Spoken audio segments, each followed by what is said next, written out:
आप भी ऐसे इदारे से मुंसलिक हैं जहाँ पर इन बच्चों के लिए काम किया जाता है, कवानीन बनाए जाते हैं, उन पर अमल दरामद नहीं हो पाता है, सज़ाएँ मुख्तस की जाती हैं, लेकिन इसके बावजूद हम देखते हैं कि शराफिया जो बड़े बड़े ख़ानदान हैं उनके पास ही छोटे बच्चे मजदूरी कर रहे होते हैं, जो कानून बनाने वाले हैं वही कानून शिकनी कर रहे होते हैं। क्या कहेंगे इस पर? अस्सलाम वालेकुम जी। सबसे पहले बहुत शुक्रिया मधु करने के लिए।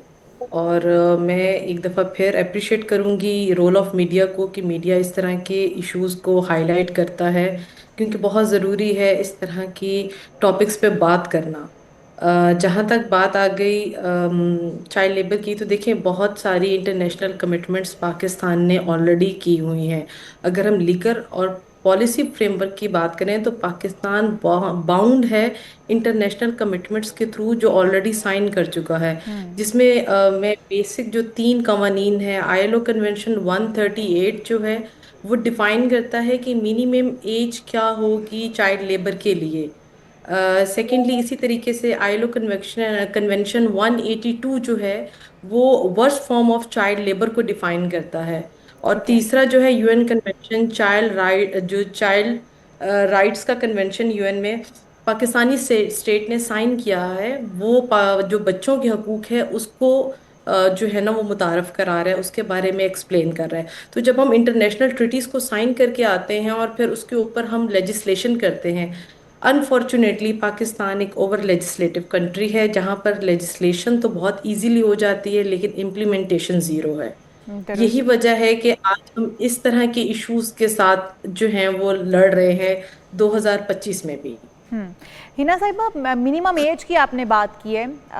मिनिमम एज बच्चे की क्या होनी चाहिए जब उसे आप नौकरी पर रख सकते हैं? मुख्तलिफ हम देखते हैं ढाबों पर तो 8-9 साल के बच्चे भी काम करते हुए नज़र आते हैं, भट्टों पर बहुत छोटी उम्र के बच्चे भी काम करते हुए नज़र आते हैं। जी बिल्कुल। जो इंटरनेशनल लेबर जो फोरम है आईएलओ, उसके मुताबिक जो मिनिमम एज है वो 15 साल होनी चाहिए। और उसमें भी जो फॉर्म ऑफ लेबर है उसको बड़ा डिटेल में जो है वो बताया गया है कि किस तरह का काम हम उन बच्चों से ले सकते हैं। ओके। बहुत ही मेहनत मुशक्कत वाले काम में उनको इन्वॉल्व नहीं कर सकते। इसी तरीके से जो बात है वो देखें कि हमारे सभी प्रोविंसेस जो हैं 18वीं तरमीम के बाद हर एक ने अपना एक कानून बनाया है।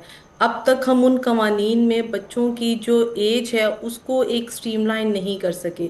फिर इसी तरीके से जो कवानीन बने हुए हैं एम्प्लॉयमेंट ऑफ चिल्ड्रन एक्ट के 1991 के, उसमें भी फिर एज के डिफरेंसेस मौजूद हैं। तो जब एज ही अलाइन नहीं हो पा रही है तो हम उसको कैटर करने के लिए फिर किस तरह से कवानीन को इम्प्लीमेंट करेंगे। बिल्कुल सही कह रही हैं हिना साहिबा। और जो कवानीन बनाए गए हैं, आप कह रही हैं कि हमारे यहाँ कवानीन बनाया जाना तो बहुत आसान है, लेजिस्लेशन हो जाती है लेकिन इम्प्लीमेंटेशन नहीं होती है।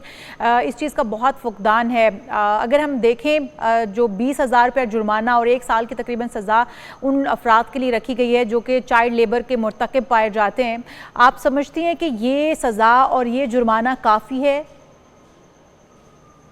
जी नहीं, मुझे नहीं लगता। क्योंकि अगर आप एक देखें, पहले तो हमें रूट कॉज की तरफ जाना चाहिए कि ये बच्चे चाइल्ड लेबर में इन्वॉल्व क्यों होते हैं।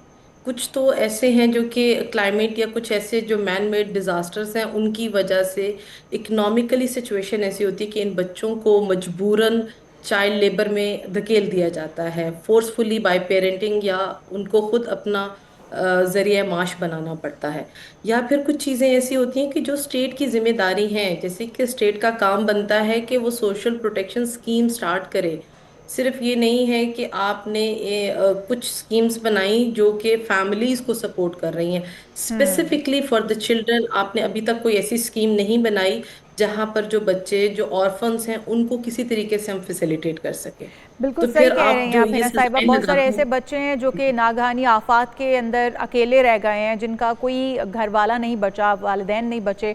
वो बच्चे मजबूरी के तहत इसके अंदर आ जाते हैं, मजदूरी करना शुरू कर देते हैं। और कुछ बच्चे ऐसे भी हैं जिनके ऊपर घर वालों की जिम्मेदारियाँ हैं, बहुत छोटी उम्र में वो उन जिम्मेदारियों को संभालते हुए लेबर में आ जाते हैं और फिर मेहनत मजदूरी करना शुरू कर देते हैं।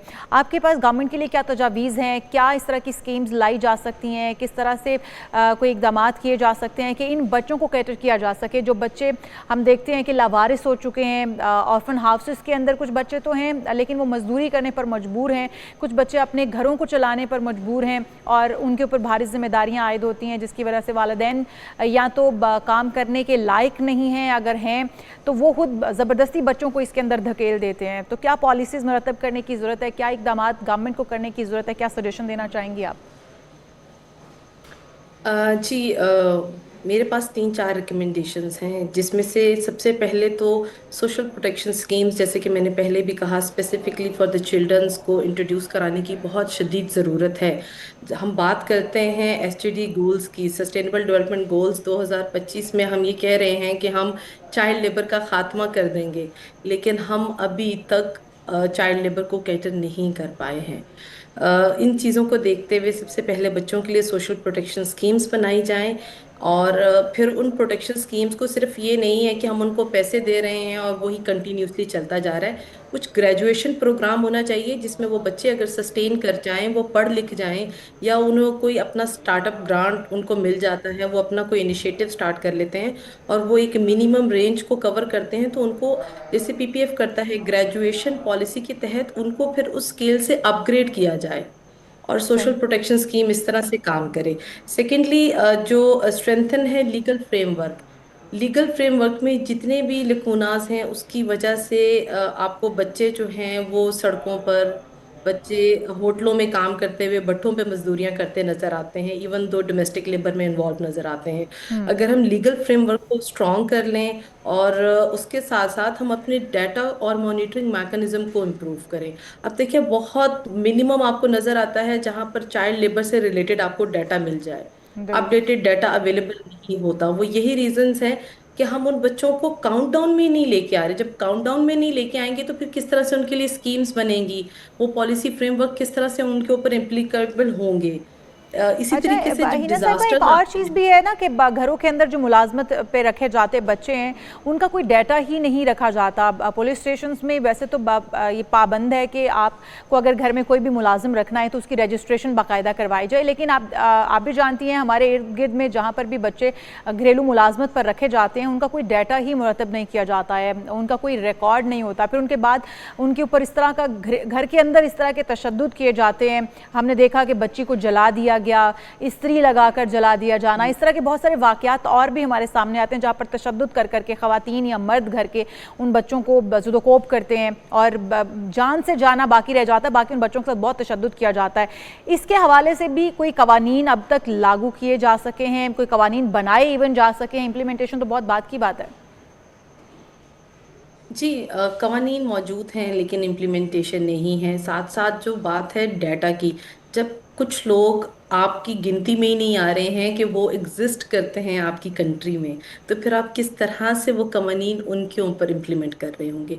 सबसे पहली तो बात है कि आप डाटा सिस्टम को इम्प्रूव करें। चाहे डिजास्टर के थ्रू, चाहे कोई भी इशू आता है, बच्चे डिस्प्लेस्ड होते हैं एक जगह से दूसरी जगह, तो एटलीस्ट उनका काउंट डाउन होना चाहिए डाटा के अंदर कि इतने % बच्चे यहाँ से वहाँ मूव हो गए, या कोई ऑर्फन्स भी हैं तो वो डाटा में मौजूद हों।